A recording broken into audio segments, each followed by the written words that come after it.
Episode 1, A Scandal in Bohemia. Welcome to the Baker Street Lantern, where the classic mysteries of Sherlock Holmes are brought to life through atmospheric narration and illustrated scenes. Tonight, Doctor. Watson returns to Baker Street and finds his old companion facing a problem that reaches into the highest circles of Europe. Yet behind the royal secrecy stands a woman whose intelligence may prove equal to Holmes's own. A masked visitor arrives after dark, carrying a secret that could shake a royal marriage and stain a European throne. Somewhere in London, a single photograph is hidden beyond the reach of hired thieves, private agents, and political influence.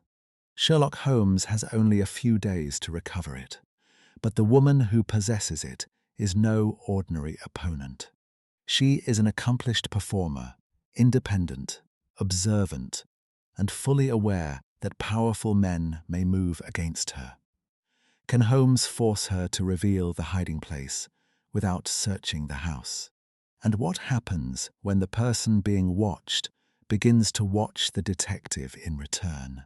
Before the case is over, disguises will be tested. A false emergency will expose a guarded secret, and Holmes will meet one of the rare minds capable of turning his own methods against him. The case began on a March evening in 1888, when my path once again led me past the familiar door in Baker Street. To Sherlock Holmes, she is always the woman. I have seldom heard him mention her under any other name. In his eyes, she eclipses and predominates the whole of her sex. It was not that he felt any emotion akin to love for Irene Adler. All emotions, and that one particularly, were abhorrent to his cold, precise, but admirably balanced mind. He was, I take it, the most perfect reasoning and observing machine that the world has seen. But as a lover, he would have placed himself in a false position. He never spoke of the softer passions, save with a jibe and a sneer. They were admirable things for the observer, excellent for drawing the veil from men's motives and actions. But for the trained reasoner to admit such intrusions into his own delicate and finely adjusted temperament was to introduce a distracting factor which might throw a doubt upon all his mental results. Grit in a sensitive instrument or a crack in one of his own high-power lenses would not be more disturbing than a strong emotion in a nature such as his. And yet there was but one woman to him, and that woman was the late Irene Adler, of dubious and questionable memory. I had seen little of Holmes lately. My marriage had drifted us away from each other. My own complete happiness, and the home-centered interests which rise up around the man who first finds himself master of his own establishment, were sufficient to absorb all my attention, while Holmes, who loathed every form of society with his whole Bohemian soul, remained in our lodgings in Baker Street, buried among his old books, and alternating from week to week between cocaine and ambition, the drowsiness of the drug, and the fierce energy of his own keen nature. He was still as ever deeply attracted by the study of crime, and occupied his immense faculties and extraordinary powers of observation in following out those clues and clearing up those mysteries which had been abandoned as hopeless by the official police. From time to time I heard some vague account of his doings, of his summons to Odessa in the case of the Trepoff murder, of his clearing up of the singular tragedy of the Atkinson brothers at Trincomalee, and finally of the mission which he had accomplished so delicately and successfully for the reigning family of Holland. Beyond these signs of his activity, however, which I merely shared with all the readers of the daily press, I knew little of my former friend and companion. One night, It was on the 20th of March, 1888. I was returning from a journey to a patient, for I had now returned to civil practice, when my way led me through Baker Street. As I passed the well-remembered door, which must always be associated in my mind with my wooing, and with the dark incidents of the study in scarlet, I was seized with a keen desire to see Holmes again, and to know how he was employing his extraordinary powers. His rooms were brilliantly lit, and even as I looked up, I saw his tall, spare figure pass, twice in a dark silhouette against the blind.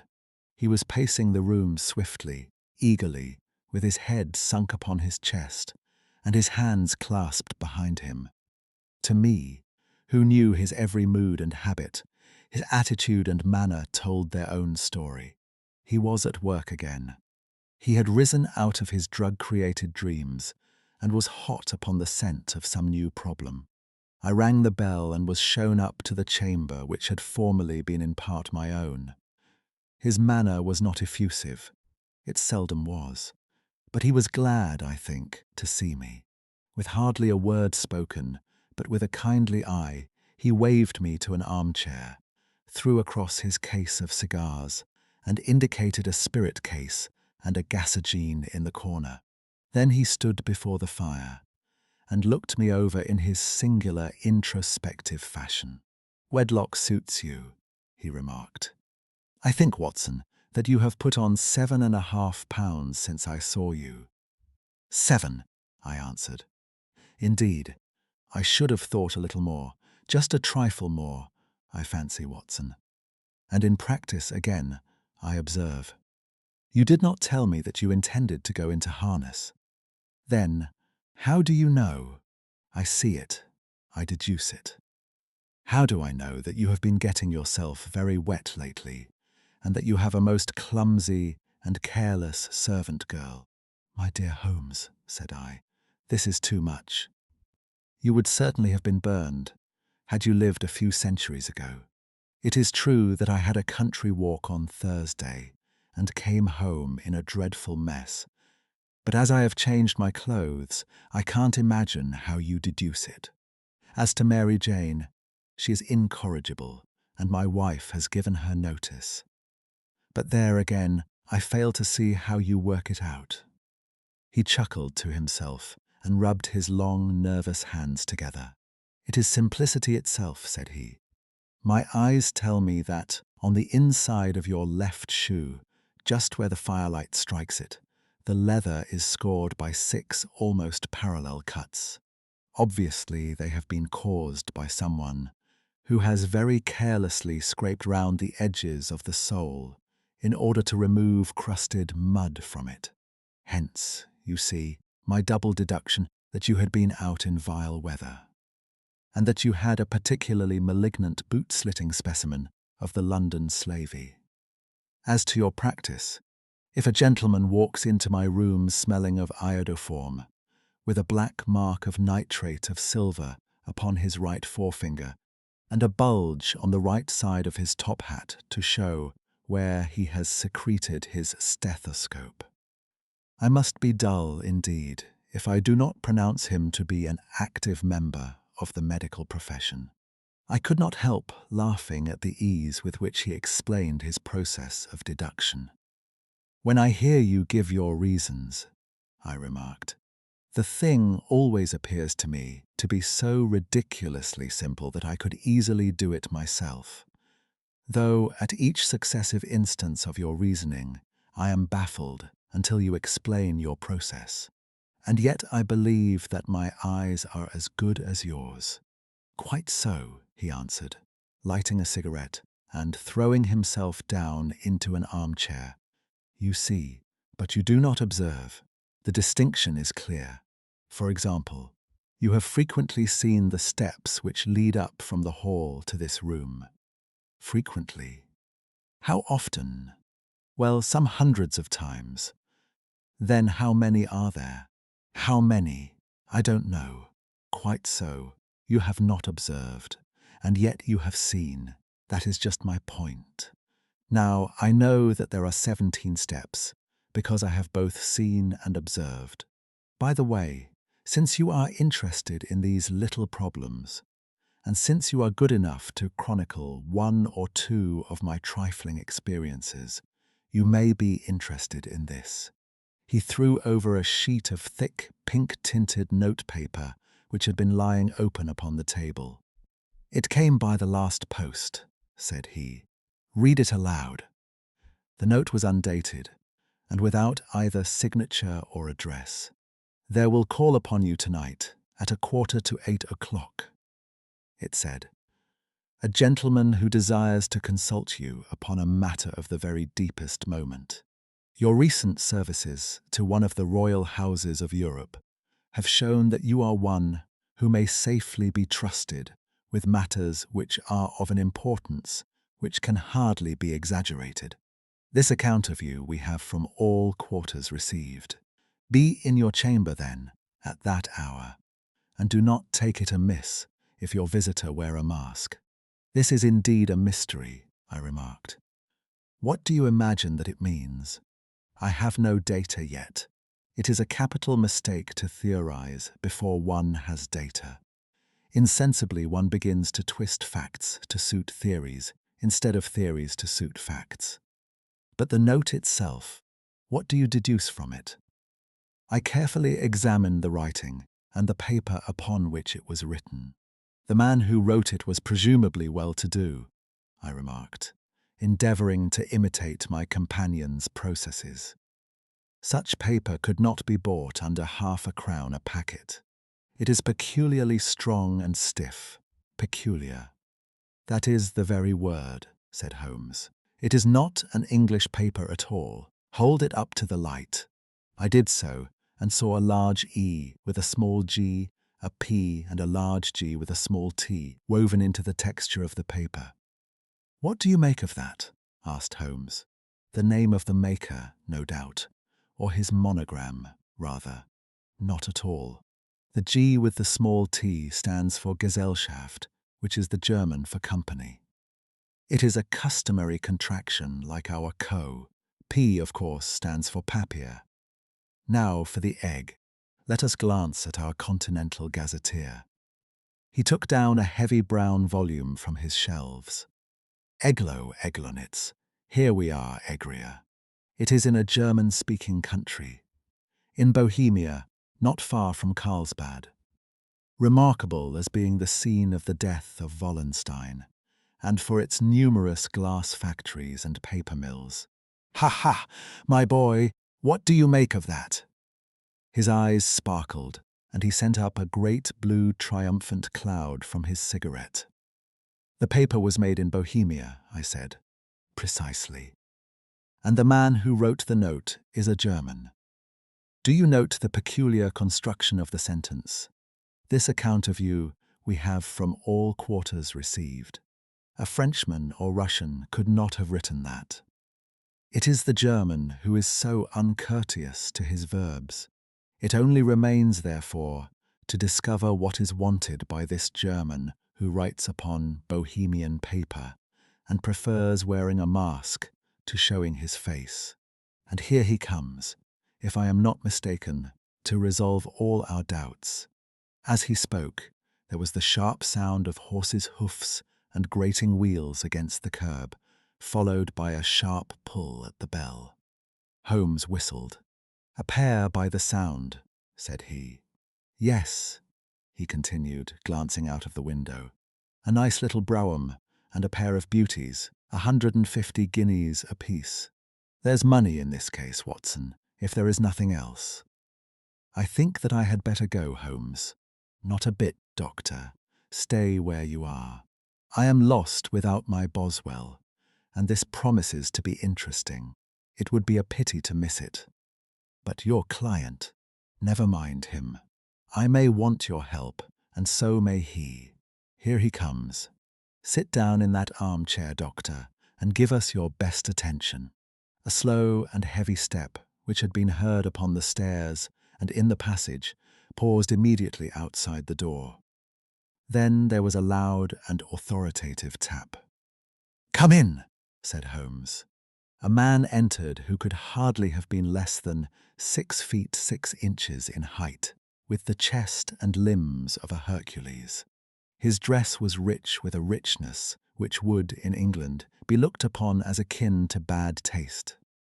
Heavy bands of astrakhan were slashed across the sleeves and fronts of his double-breasted coat, while the deep blue cloak which was thrown over his shoulders was lined with flame-coloured silk and secured at the neck with a brooch which consisted of a single flaming beryl. Boots which extended halfway up his calves and which were trimmed at the tops with rich brown fur completed the impression of barbaric opulence which was suggested by his whole appearance. He carried a broad-brimmed hat in his hand, while he wore across the upper part of his face, extending down past the cheekbones, a black vizard mask, which he had apparently adjusted that very moment, for his hand was still raised to it as he entered. From the lower part of the face, he appeared to be a man of strong character, with a thick, hanging lip and a long, straight chin suggestive of resolution, pushed to the length of obstinacy. "You had my note?" he asked, with a deep, harsh voice and a strongly marked German accent. "I told you that I would call." He looked from one to the other of us, as if uncertain which to address. "Pray take a seat," said Holmes. "This is my friend and colleague, Dr. Watson, who is occasionally good enough to help me in my cases. Whom have I the honour to address?" "You may address me as the Count von Krumm, a Bohemian nobleman. I understand that this gentleman, your friend, is a man of honour and discretion, whom I may trust with a matter of the most extreme importance. If not, I should much prefer to communicate with you alone." I rose to go, but Holmes caught me by the wrist and pushed me back into my chair. "It is both or none," said he. "You may say before this gentleman anything which you may say to me." The Count shrugged his broad shoulders. "Then I must begin," said he, "by binding you both to absolute secrecy for 2 years. At the end of that time the matter will be of no importance. At present it is not too much to say that it is of such weight it may have an influence upon European history." "I promise," said Holmes. "And I. You will excuse this mask," continued our strange visitor. "The august person who employs me wishes his agent to be unknown to you, and I may confess at once that the title by which I have just called myself is not exactly my own." "I was aware of it," said Holmes dryly. "The circumstances are of great delicacy, and every precaution has to be taken to quench what might grow to be an immense scandal and seriously compromise one of the reigning families of Europe. To speak plainly, the matter implicates the great house of Ormstein, hereditary kings of Bohemia." "I was also aware of that," murmured Holmes, settling himself down in his armchair and closing his eyes. Our visitor glanced, with some apparent surprise, at the languid, lounging figure of the man who had been no doubt depicted to him as the most incisive reasoner and most energetic agent in Europe. Holmes slowly reopened his eyes and looked impatiently at his gigantic client. "If your Majesty would condescend to state your case," he remarked, "I should be better able to advise you." The man sprang from his chair and paced up and down the room in uncontrollable agitation. Then, with a gesture of desperation, he tore the mask from his face and hurled it upon the ground. "You are right," he cried. "I am the king. Why should I attempt to conceal it?" "Why indeed?" murmured Holmes. "Your Majesty had not spoken before. I was aware that I was addressing Wilhelm Gottsreich, Sigismund von Ormstein, Grand Duke of Kassel-Felstein, and hereditary King of Bohemia. But you can understand," said our strange visitor, sitting down once more and passing his hand over his high white forehead. You can understand that I am not accustomed to doing such business in my own person. Yet the matter was so delicate that I could not confide it to an agent without putting myself in his power. I have come incognito from Prague for the purpose of consulting you." "Then pray consult," said Holmes, shutting his eyes once more. "The facts are briefly these. Some 5 years ago, during a lengthy visit to Warsaw, I made the acquaintance of the well-known adventuress, Irene Adler. The name is no doubt familiar to you. "Kindly look her up in my index, Doctor," murmured Holmes without opening his eyes. For many years he had adopted a system of docketing all paragraphs concerning men and things, so that it was difficult to name a subject or a person on which he could not at once furnish information. In this case, I found her biography sandwiched in between that of a Hebrew rabbi and that of a staff commander who had written a monograph upon the deep-sea fishes. "Let me see," said Holmes. Born in New Jersey in the year 1858. Contralto, La Scala, Prima donna Imperial Opera of Warsaw. Yes. Retired from operatic stage, Living in London. Quite so. Your Majesty, as I understand, became entangled with this young person, wrote her some compromising letters, and is now desirous of getting those letters back. Precisely so. But how? Was there a secret marriage? Nen. No legal papers or certificates? Nen. Then I fail to follow your Majesty. If this young person should produce her letters for blackmailing or other purposes, how is she to prove their authenticity? There is the writing. Pooh! Forgery. My private notepaper. Stolen. My own seal. Imitated. My photograph. Bought. We were both in the photograph. Oh dear, that is very bad. Your Majesty has indeed committed an indiscretion. I was mad, insane. You have compromised yourself seriously. I was only Crown Prince then. I was young. I am but 30 now. It must be recovered. We have tried and failed. Your Majesty must pay. It must be bought. She will not sell. Stolen, then. 5 attempts have been made. Twice burglars in my pay ransacked her house. Once we diverted her luggage when she travelled. Twice she has been waylaid. There has been no result. No sign of it. Absolutely none. Holmes laughed.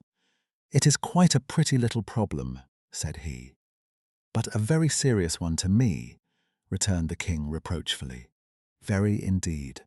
And what does she propose to do with the photograph?" "To ruin me. But how?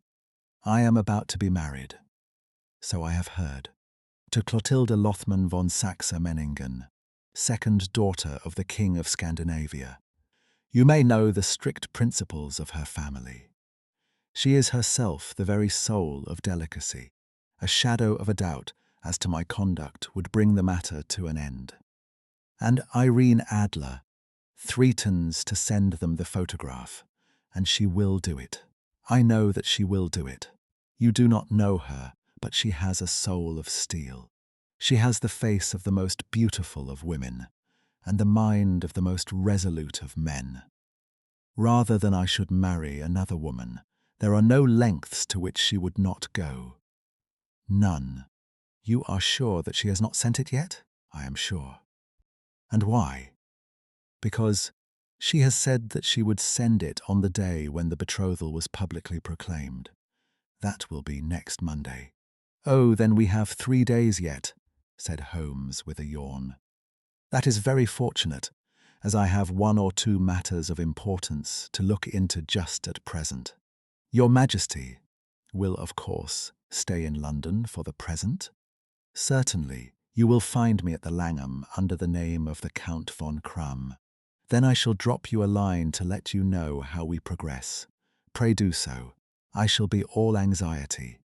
Then, as to money, you have carte blanche. Absolutely. I tell you that I would give one of the provinces of my kingdom to have that photograph.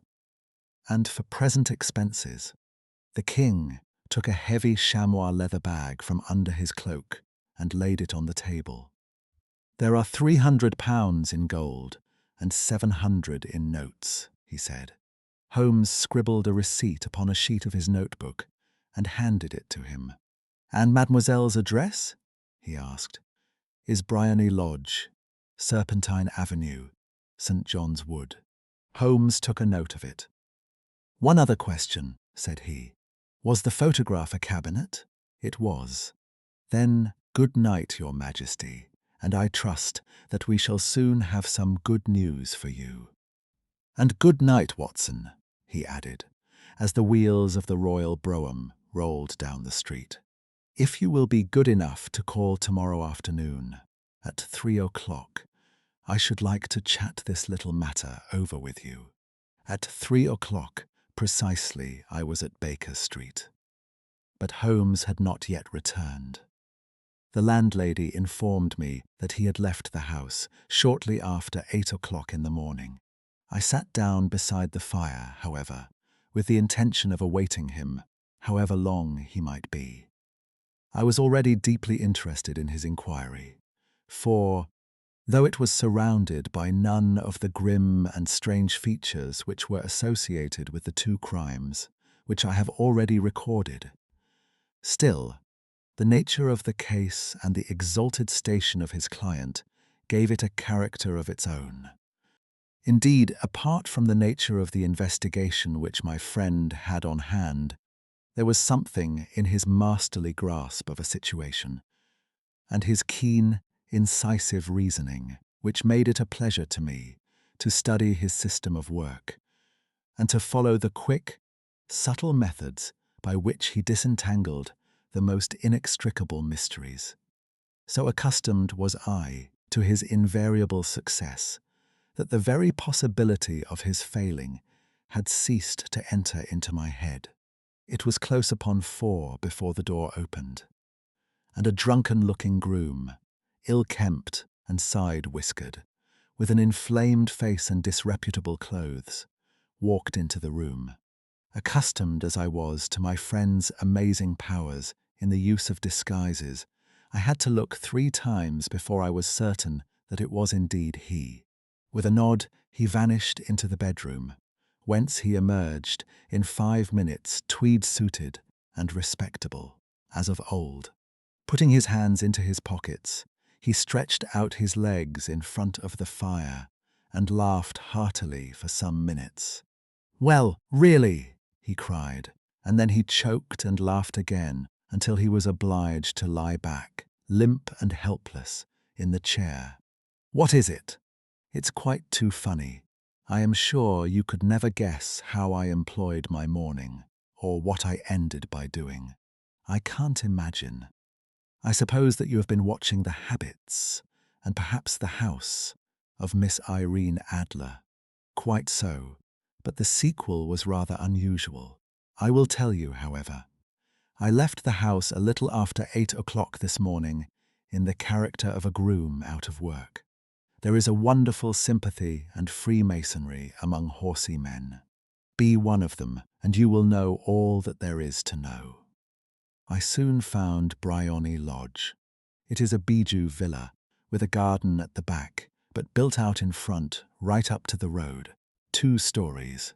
Chubb locked the door. Large sitting room on the right side, well furnished, with long windows almost to the floor, and those preposterous English window fasteners which a child could open. Behind there was nothing remarkable, save that the passage window could be reached from the top of the coach-house. I walked round it and examined it closely from every point of view, but without noting anything else of interest. I then lounged down the street and found, as I expected, that there was a mews in a lane which runs down by one wall of the garden. I lent the ostlers a hand in rubbing down their horses, and received in exchange 2d, a glass of half and half, 2 fills of shag tobacco, and as much information as I could desire about Miss Adler, to say nothing of 6 other people in the neighbourhood, in whom I was not in the least interested, but whose biographies I was compelled to listen to. "And what of Irene Adler?" I asked. "Oh, she has turned all the men's heads down in that part. She is the daintiest thing under a bonnet on this planet. So say the Serpentine Muse to a man. She lives quietly, sings at concerts, drives out at 5 every day, and returns at 7 sharp for dinner. Seldom goes out at other times except when she sings. Has only one male visitor, but a good deal of him. He is dark, handsome, and dashing, never calls less than once a day, and often twice. He is a Mr. Godfrey Norton of the Inner Temple.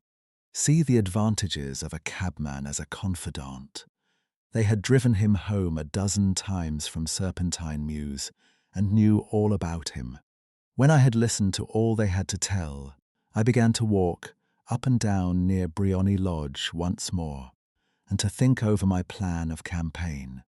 This Godfrey Norton was evidently an important factor in the matter. He was a lawyer. That sounded ominous. What was the relation between them, and what the object of his repeated visits? Was she his client, his friend, or his mistress? If the former, she had probably transferred the photograph to his keeping. If the latter, it was less likely. On the issue of this question depended whether I should continue my work at Briony Lodge, or turn my attention to the gentleman's chambers in the Temple. It was a delicate point, and it widened the field of my inquiry. I fear that I bore you with these details, but I have to let you see my little difficulties if you are to understand the situation. "I am following you closely," I answered. I was still balancing the matter in my mind when a hansom cab drove up to Briony Lodge, and a gentleman sprang out. He was a remarkably handsome man, dark, aquiline, and moustached, evidently the man of whom I had heard. He appeared to be in a great hurry, shouted to the cabman to wait, and brushed past the maid, who opened the door with the air of a man who was thoroughly at home. He was in the house about half an hour, and I could catch glimpses of him in the windows of the sitting-room, pacing up and down, talking excitedly and waving his arms. Of her I could see nothing. Presently he emerged, looking even more flurried than before. As he stepped up to the cab, he pulled a gold watch from his pocket and looked at it earnestly. "Drive like the devil!" he shouted, first to Gross and Hankey's in Regent Street, and then to the Church of St. Monica in the Edgware Road. "Half a guinea if you do it in 20 minutes. Away they went, and I was just wondering whether I should not do well to follow them, when up the lane came a neat little landau, the coachman with his coat only half buttoned, and his tie under his ear, while all the tags of his harness were sticking out of the buckles. It hadn't pulled up before she shot out of the hall door and into it. I only caught a glimpse of her at the moment, but she was a lovely woman, with a face that a man might die for. "The Church of St. Monica, John," she cried, "and half a sovereign if you reach it in 20 minutes. This was quite too good to lose, Watson." I was just balancing whether I should run for it, or whether I should perch behind her landau, when a cab came through the street. The driver looked twice at such a shabby fare, but I jumped in before he could object. "The Church of St. Monica," said I, "and half a sovereign if you reach it in 20 minutes. It was 25 minutes to 12, and of course it was clear enough what was in the wind. My cabby drove fast. I don't think I ever drove faster, but the others were there before us. The cab and the landau with their steaming horses were in front of the door when I arrived. I paid the man and hurried into the church. There was not a soul there, save the two whom I had followed and a surpliced clergyman, who seemed to be expostulating with them. They were all three standing in a knot in front of the altar. I lounged up the side aisle like any other idler who has dropped into a church.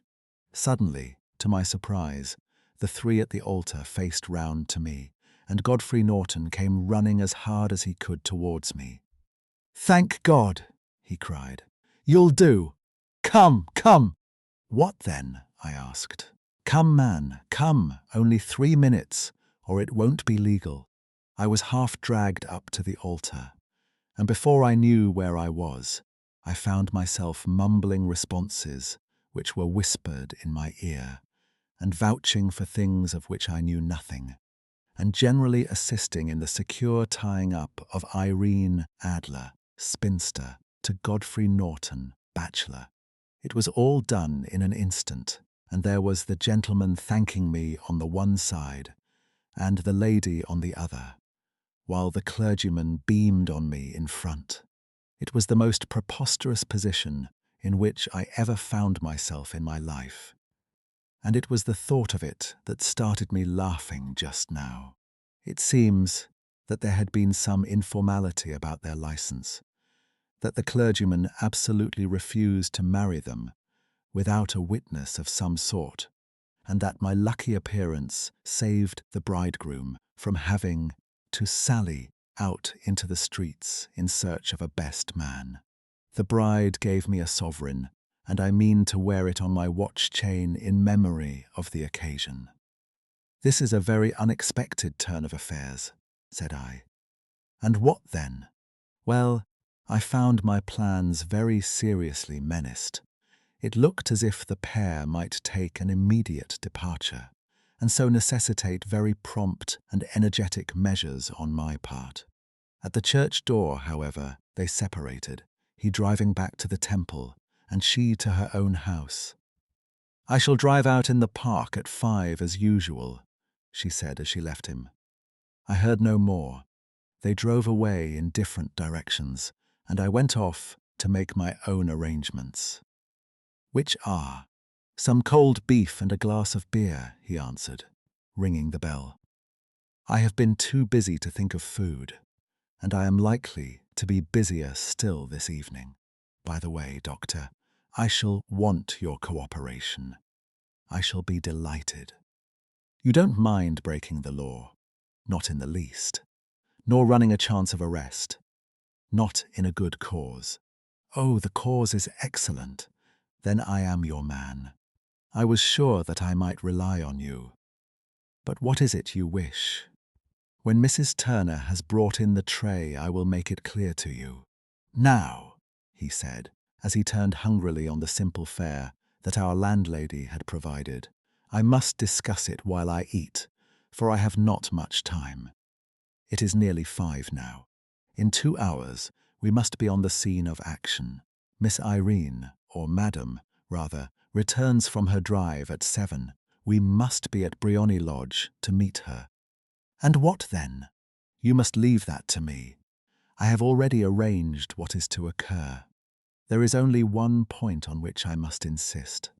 You must not interfere, come what may. You understand? I am to be neutral, to do nothing whatever. There will probably be some small unpleasantness. Do not join in it. It will end in my being conveyed into the house. 4 or 5 minutes afterwards, the sitting-room window will open. You are to station yourself close to that open window. Yes, you are to watch me, for I will be visible to you. Yes, and when I raise my hand, so you will throw into the room what I give you to throw, and will at the same time raise the cry of fire. You quite follow me, entirely. It is nothing very formidable, he said, taking a long cigar-shaped roll from his pocket. It is an ordinary plumber's smoke rocket, fitted with a cap at either end to make it self-lighting. Your task is confined to that. When you raise your cry of fire, it will be taken up by quite a number of people. You may then walk to the end of the street, and I will rejoin you in 10 minutes. I hope that I have made myself clear. I am to remain neutral, to get near the window, to watch you, and at the signal to throw in this object, then to raise the cry of fire, and to wait you at the corner of the street. Precisely. Then you may entirely rely on me. That is excellent. I think perhaps it is almost time that I prepare for the new role I have to play. He disappeared into his bedroom and returned in a few minutes in the character of an amiable and simple-minded nonconformist clergyman. His broad black hat, his baggy trousers, his white tie, his sympathetic smile, and general look of peering and benevolent curiosity were such as Mr. John Hare alone could have equalled. It was not merely that Holmes changed his costume, his expression, his manner. His very soul seemed to vary with every fresh part that he assumed. The stage lost a fine actor, even as science lost an acute reasoner when he became a specialist in crime. It was 6:15 when we left Baker Street, and it still wanted 10 minutes to the hour when we found ourselves in Serpentine Avenue. It was already dusk, and the lamps were just being lighted as we paced up and down in front of Briony Lodge, waiting for the coming of its occupant. The house was just such as I had pictured it from Sherlock Holmes's succinct description, but the locality appeared to be less private than I expected. On the contrary, for a small street in a quiet neighborhood, it was remarkably animated. There was a group of shabbily dressed men smoking and laughing in a corner, a scissors grinder with his wheel, 2 guardsmen who were flirting with a nurse girl, and several well-dressed young men who were lounging up and down with cigars in their mouths. "You see," remarked Holmes, as we paced to and fro in front of the house, "this marriage rather simplifies matters. The photograph becomes a double-edged weapon now. The chances are that she would be as averse to its being seen by Mr. Godfrey Norton as our client is to its coming to the eyes of his princess. Now the question is, where are we to find the photograph? Where, indeed? It is most unlikely that she carries it about with her. It is cabinet size, too large for easy concealment about a woman's dress. She knows that the king is capable of having her waylaid and searched. 2 attempts of the sort have already been made.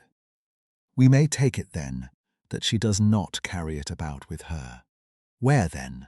Her banker or her lawyer? There is that double possibility. But I am inclined to think neither. Women are naturally secretive, and they like to do their own secreting.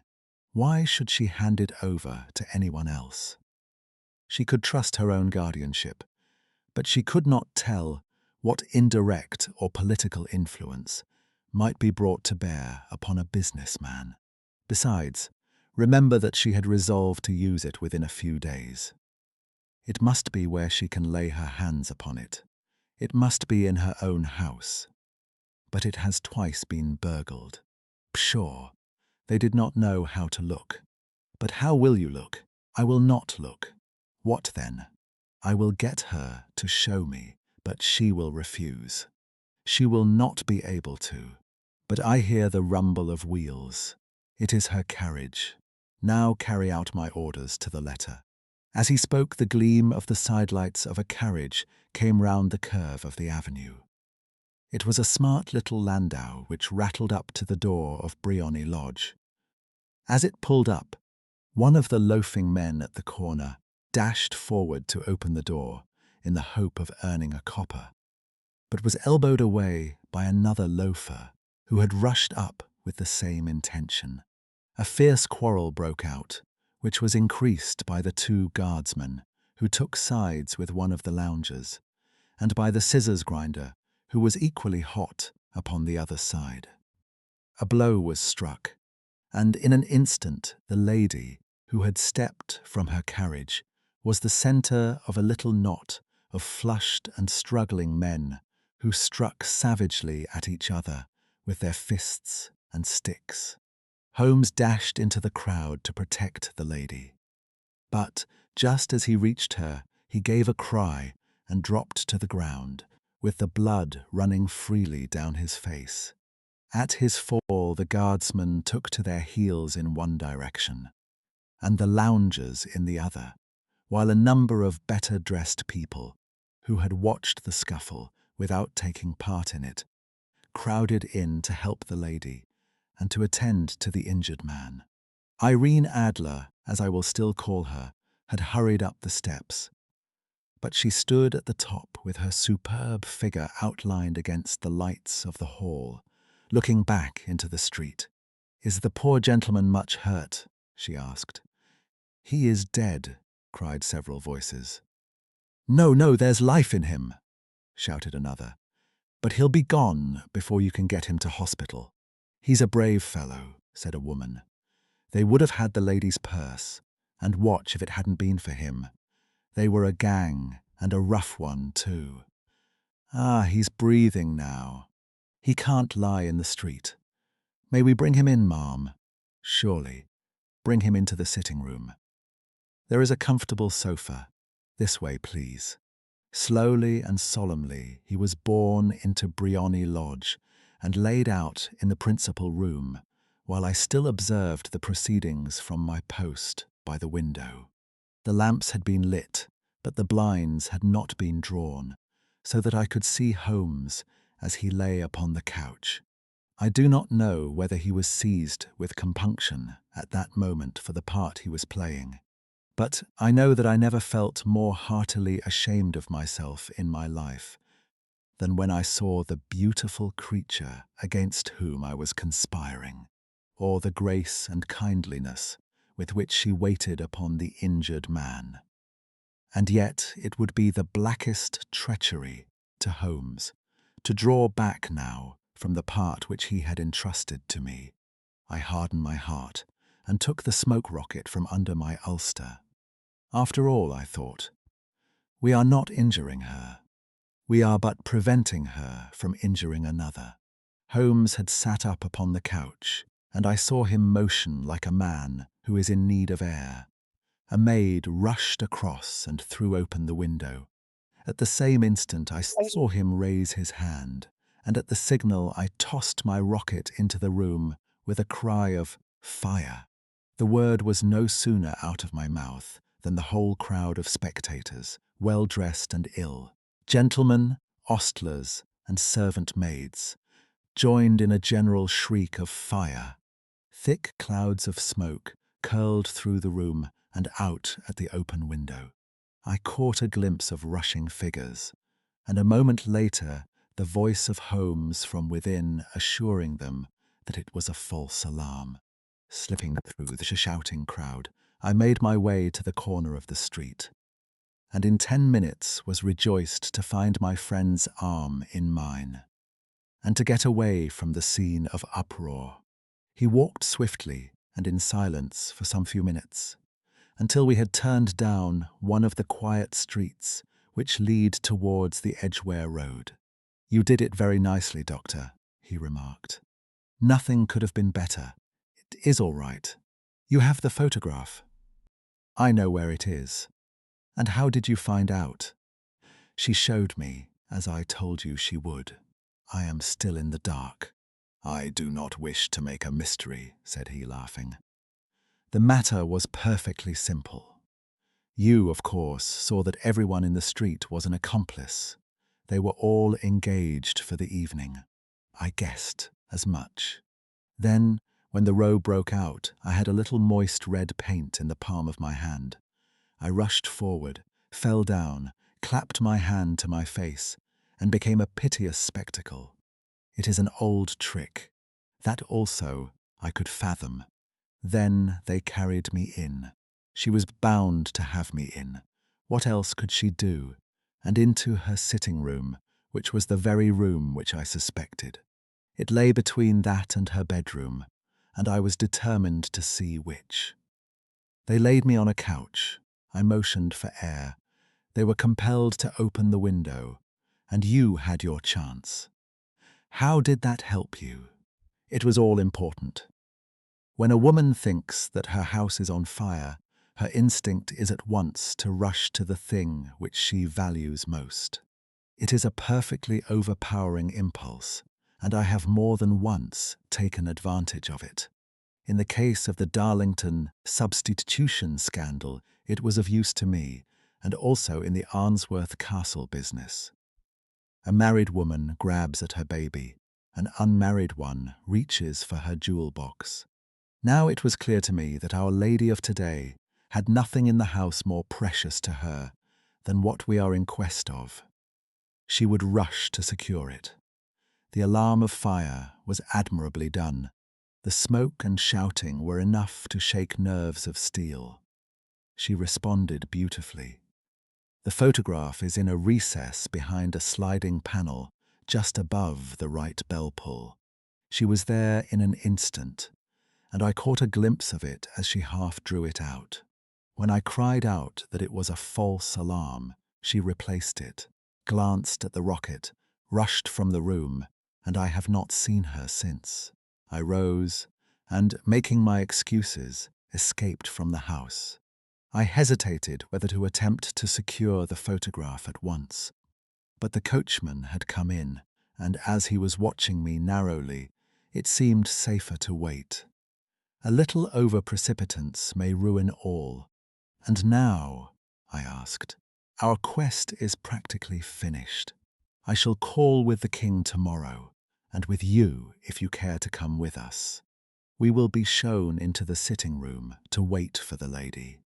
But it is probable that when she comes, she may find neither us nor the photograph. It might be a satisfaction to His Majesty to regain it with his own hands. And when will you call? At 8 in the morning. She will not be up, so that we shall have a clear field.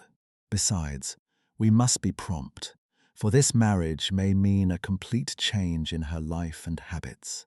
I must wire to the king without delay. We had reached Baker Street and had stopped at the door. He was searching his pockets for the key when someone passing said, "Good night." There were several people on the pavement at the time, but the greeting appeared to come from a slim youth in an ulster who had hurried by. "I've heard that voice before," said Holmes, staring down the dimly lit street. "Now, I wonder who the deuce that could have been." I slept at Baker Street that night, and we were engaged upon our toast and coffee in the morning when the King of Bohemia rushed into the room. "You have really got it," he cried, grasping Sherlock Holmes by either shoulder and looking eagerly into his face. "Not yet." "But you have hopes." "I have hopes." "Then come. I am all impatience to be gone. We must have a cab." "No, my brougham is waiting." "Then that will simplify matters." We descended and started off once more for Briony Lodge. "Irene Adler is married," remarked Holmes. "Married? When?" "Yesterday." "But to whom?" "To an English lawyer named Norton. But she could not love him." "I am in hopes that she does." "And why in hopes?" "Because it would spare your Majesty all fear of future annoyance. If the lady loves her husband, she does not love your Majesty. If she does not love your Majesty, there is no reason why she should interfere with your Majesty's plan. It is true, and yet, well, I wish she had been of my own station. What a queen she would have made." He relapsed into a moody silence, which was not broken until we drew up in Serpentine Avenue. The door of Briony Lodge was open, and an elderly woman stood upon the steps. She watched us with a sardonic eye as we stepped from the brougham. "Mr. Sherlock Holmes, I believe," said she. "I am Mr. Holmes," answered my companion, looking at her with a questioning and rather startled gaze. "Indeed, my mistress told me that you were likely to call. She left this morning with her husband by the 5:15 train from Charing Cross for the Continent." "What?" Sherlock Holmes staggered back, white with chagrin and surprise. "Do you mean that she has left England?" "Never to return. And the papers? asked the king hoarsely. All is lost. We shall see. He pushed past the servant and rushed into the drawing room, followed by the king and myself.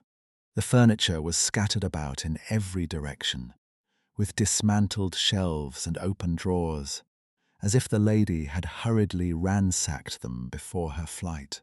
Holmes rushed at the bell-pull, tore back a small, sliding shutter, and, plunging in his hand, pulled out a photograph and a letter. The photograph was of Irene Adler herself, in evening dress. The letter was superscribed to Sherlock Holmes, Esques, to be left till called for. My friend tore it open, and we all three read it together. It was dated at midnight of the preceding night, and ran in this way.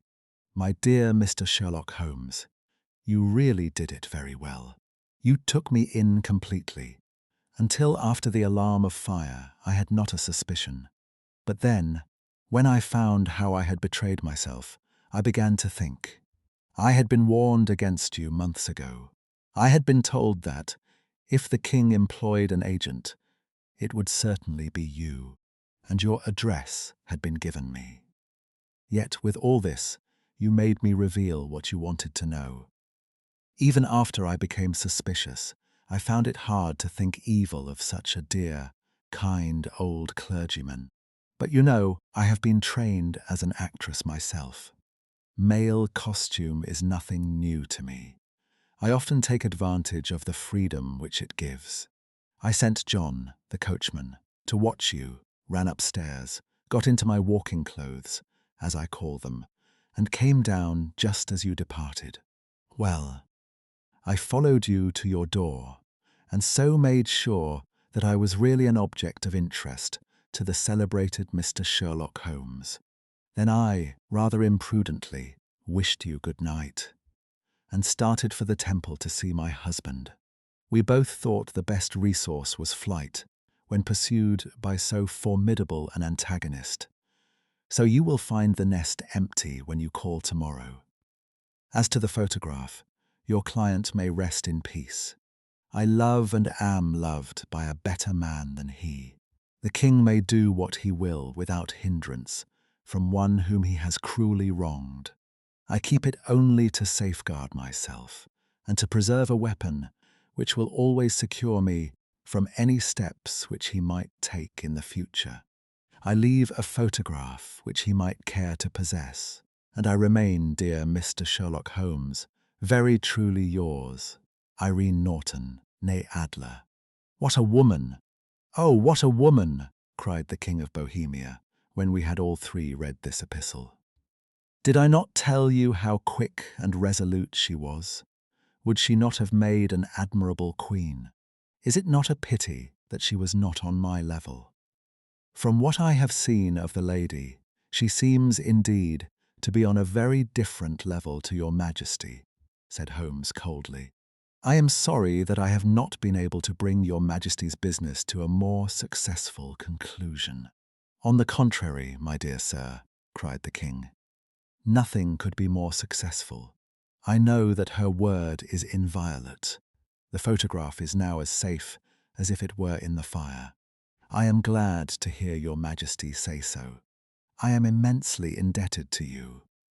Pray tell me in what way I can reward you. This ring.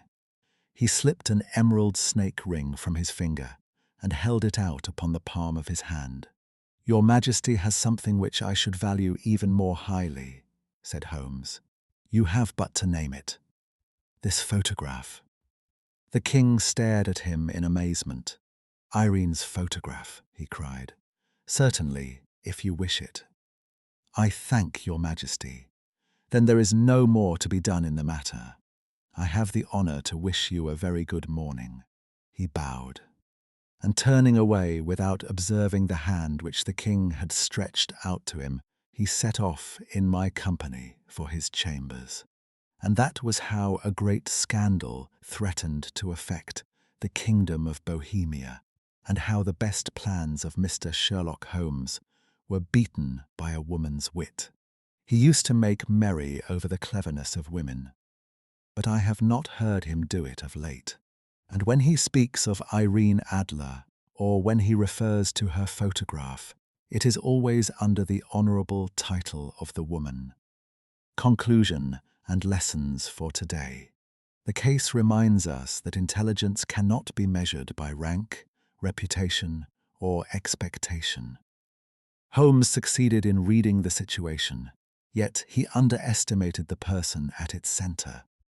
Irene Adler protected herself not through cruelty, but through preparation, courage, and a clear understanding of her opponent. The king possessed wealth and authority, but neither could repair the consequences of his earlier conduct. Evidence may reveal where a secret is hidden, while judgment is still required to understand why it is being kept. True observation includes the humility to recognize another person's strength. Thank you for joining us at the Baker Street Lantern and following this unusual contest of observation to its end. Subscribe to the channel for more illustrated mysteries and remarkable cases from the records of Dr. Watson. Until our next investigation, remember that the keenest observer must also be prepared to meet an equal mind beneath the lantern's light.